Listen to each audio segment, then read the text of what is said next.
in my view. No, but Your Worship, this was for the arrest. So in other words, when they arrested him, they should have given him a copy of the J. Anyway, let's deal with the further investigations. Well, we've written That's letters. the issue we deal with. I'll summarize, Your Worship. We've written letters to them on 3 occasions. There's been zero response, no response. Fraud cases, it seems like we arrest first, then we do the investigation.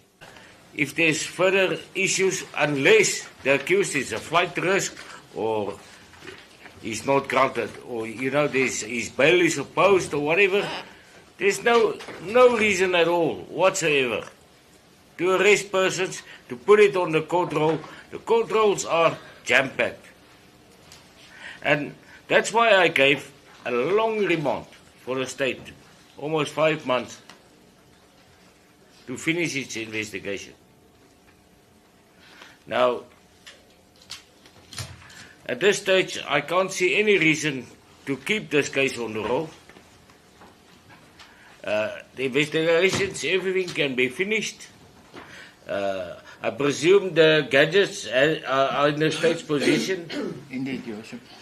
So the investigation can be finished. And if there's a case, it can be recharged. May we be excused, Your Worship.